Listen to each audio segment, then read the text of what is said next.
नमस्ते. मैत्रीबोधीच्या परिवर्तनाच्या या शाळेत आपल्या सगळ्यांचं स्वागत आहे. ह्या परिवर्तनाच्या यात्रेत जेव्हा आपण सगळे एकत्र चाललो आहोत खूप काळापासून, तर एक भाव सगळ्यांच्या आतमध्ये कधी ना कधी येतो. जसं काही पळण्याची शर्यत चालू आहे. तुमच्या आसपास आजूबाजूला 2-3 लोकं पळत आहेत. जेव्हा एक व्यक्ती तुमच्या पुढे जातो, त्यावेळेस तुमच्या आतमध्ये कसल्या प्रकारची भावना उत्पन्न होते? तुम्ही काय अनुभव करता? तो भाव काय आहे? की तो पुढे गेला. त्याच्यामुळे आपल्या आतमध्ये काय वाटतं आपल्याला? मत्सर. कुठेतरी असं वाटतं की तो का पुढे गेला? मला नाही मिळालं ते, ते त्याला मिळालं. तिथे मी असावा. मग थोडंसं आतमध्ये असं वाटतं की नाही मग माझ्याबरोबर असा अनुभव नाही झाला आणि मी खुश नाहीये. त्याला ते मिळालं किंवा तिला ते मिळालं पण मला नाही मिळालं. मग ही भावना जी आहे ना, ह्या भावनेला आता आपल्याला ठीक करायचं आहे. कारण परिवर्तनाच्या यात्रेत पुढे जाताना आपल्याला स्वतःला आतमधूनच शुद्ध करायचं असतं. ते करता-करताच आपण सामर्थ्यवान होतो. तिथूनच आपल्याला पुढे जाण्याचा एक मार्ग मिळतो आणि आपलं जे पण लक्ष्य आहे आपण त्याला प्राप्त करू शकतो. तर आपण समजण्याचा प्रयत्न करू, की काय करायचं अशा वेळेस. जसं हातावरती तुम्ही एक जळता कोळसा ठेवलेला आहे. काय होईल सांगा? तुमचा हातच जळणार आहे. मग जेव्हा आपल्या आतमध्ये तो भाव असतो ना मत्सराचा भाव किंवा दुसऱ्या व्यक्तीवरती जळण्याचा भाव किंवा त्यालाच का? तिलाच का?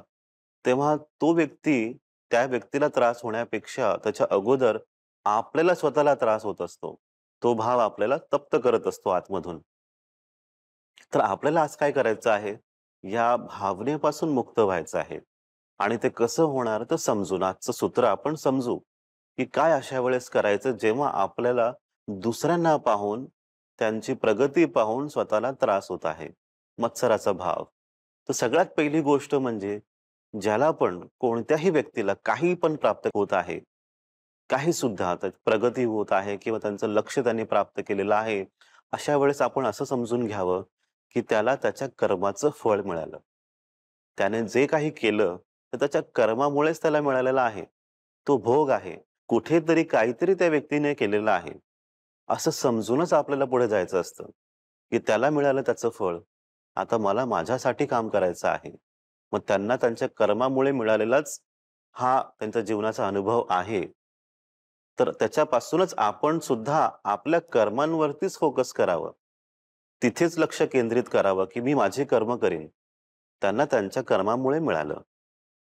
दुसरी गोष्ट, की ही कर्म करत असताना त्यांची जी यात्रा होती, त्यांनी जो मार्ग अवलंबिला किंवा जो वाटचाल त्यांनी केली, ते लक्ष्य प्राप्त करण्यासाठी, तर त्याच्यामधून आपल्याला काय शिकायला मिळतं?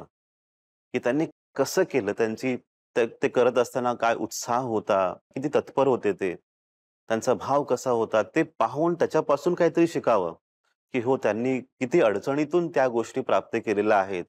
मग तसं आपल्यालाही आतमधून तो गुण अनुभवायचा असतो, की हो खरोखर खूपच अवघड परिस्थितीमध्ये त्या व्यक्तीने ती गोष्ट प्राप्त केलेली आहे.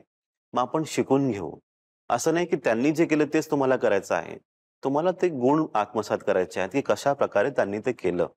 आणि तिसरी गोष्ट, हे करत असताना त्यांच्या आतमध्ये काय भाव होता? लोकांसाठी किंवा त्यांच्या लक्ष्यासाठी त्यांनी जे पण ध्येय ठेवलं होतं, त्या ध्येयासाठी त्यांचा काय भाव होता? त्यांनी लोकांना कसं पाहिलं? जेव्हा आपण लोकांसाठी चांगलं करत असतो, तेव्हा आपण एक एक ना खूपच एक सामान्य भाव असतो सगळ्यांसाठी, की हे सगळे माझेच आहेत. माझ्याच कुटुंबातील सदस्य आहेत. असं आपल्याला सुद्धा त्यांना पाहायचं आहे. हे जे व्यक्ती आहेत, हे व्यक्ती माझ्यासाठी माझे मित्र आहेत. माझ्या कुटुंबातील सदस्य आहेत.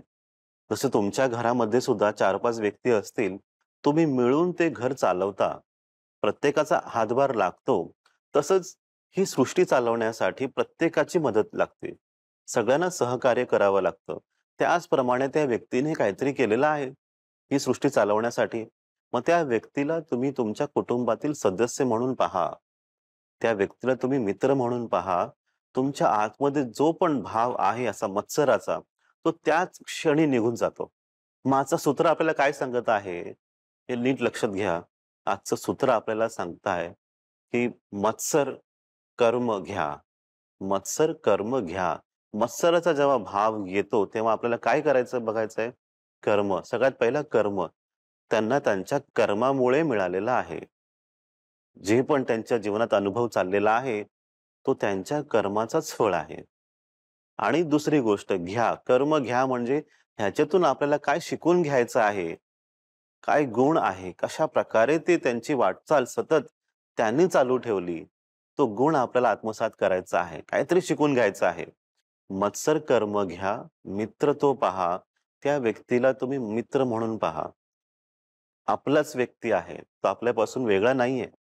मित्र म्हणून पाहाल, तो आपोआपच तुमच्या आतमध्ये जो मत्सराचा भाव आहे, तो तिथेच संपुष्टात येतो. तिथेच संपून जातो तो. आणि तुम्ही त्या भावनेपासून त्याच क्षणी मुक्त होता. कारण की तुम्हाला तुमच्या ऊर्जेचा वापर तुमच्या कल्याणासाठी, लोकांच्या कल्याणासाठी वापरायचा आहे. उगाचच कोणावरती लक्ष ठेवून, कोणाच्या प्रगतीमुळे स्वतःला त्रास करून घ्यायचा नाहीये, की त्यांनाच मिळालं, मला नाही मिळालं. तर तुमच्या ऊर्जेचा वापर तुमच्या प्रगतीसाठी करा, तुमच्या परिवर्तनासाठी करा, तुमच्या ध्येयप्राप्तीसाठी करा. हे सूत्र तुम्हाला सगळ्यांना ह्या आठवड्यात फॉलो करायचं आहे. आपण पुन्हा एकदा पुढच्या आठवड्यात काहीतरी नवीन शिकू. आपल्या सगळ्यांचंच कल्याण हो. आपल्या सगळ्यांचंच मंगल हो. नमस्ते.